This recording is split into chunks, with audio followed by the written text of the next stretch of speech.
Alright, I just want to make a short video on power cord links with just a radio. I mean, you'd think it's not very critical with just a CB radio, but you'd be surprised at the voltage drops just from the length of a wire.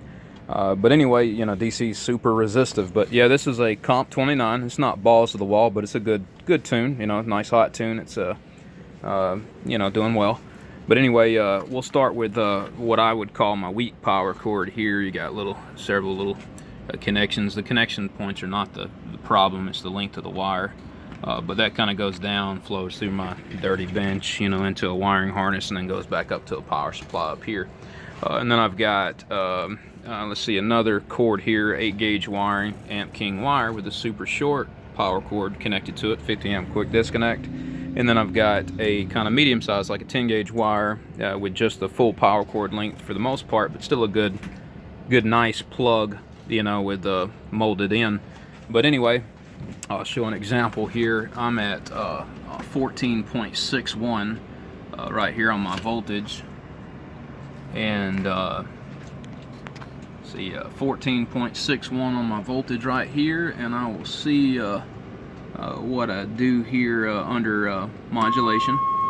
Drops to 13.2. So I mean, that's 1.4 tenths, you know, 1.5 volt drop, which is major, you know, from just a power cord that you'd assume is a decent cord. You know, there's just a little bit of length on the wiring, you know. But anyway, we'll look at the output. I'm on a 200 watt scale on this Dosi here, and I've got 50 watts or so, roughly. We'll look at the bird meter here. Key of nothing really, you know, all the way down on the variable power. And we swing to a good 14 bird, which is not shabby. You know, it's a pretty good wattage out of a 29. So 14 bird at 13.2 volts is not shabby, by no means. But anyway, so let's take this plug out. My clip just popped off here, but let's took that cord out. Now let's put like what I guess I'd call a medium plug, you know, with the 10-gauge connection it's going to. And pretty much a full length power cord, just about, but it's heavier than your average power cord still. And there goes my hot clip again. Gotta clip it back on there. All right, anyway, still it actually really is reading a higher resting voltage, which is funny because this is all going to the same power supply. 14.77. I guess just cutting the lights on actually dropped it 1/10 of a volt on the other power cord. But either way, that's what we got here. So 14.77. I'm gonna modulate, and now 14.51. You know, fantastic. So I mean, we're only dropping 2/10 of a volt. You know, instead of 1.5 volts. That's completely acceptable. I'm on a peak scale now, and we're hitting, you know, I don't know, 57, something like that. You know, output, and then we'll look on the bird. And we're hitting almost 17, you know, bird average, which is good numbers too. So now we'll take to the last power cord if I can get it to reach here. It's a kind of a tight stretch here, but I got 8-gauge wiring here.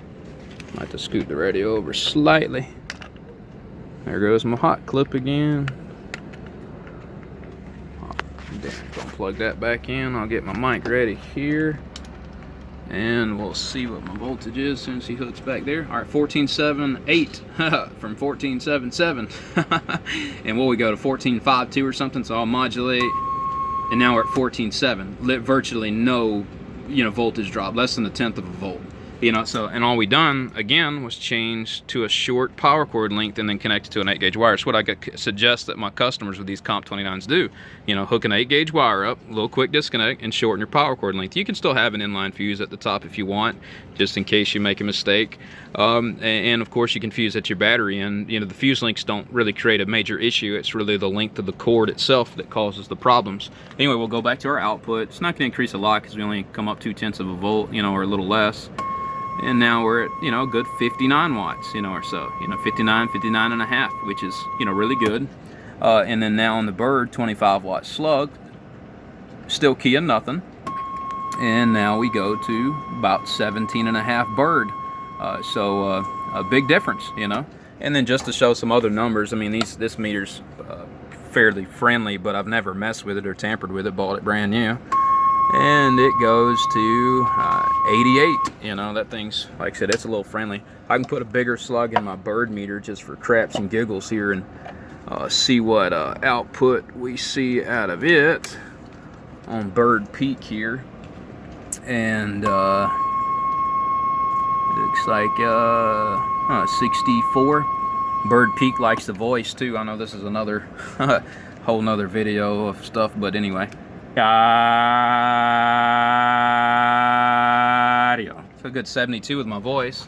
And then I can look at the LP 100A up here. Hello 1-2 audio, like 69 there. And then I don't have my spectral purity set up here. I can move that back over. But any day now. Hello 1-2, check 1-2 audio, test 1-2 1-2. So it looks really good on the spectrum analyzer too. You know, it's doing fantastic. Anyway, that's it. I just want to make a short video.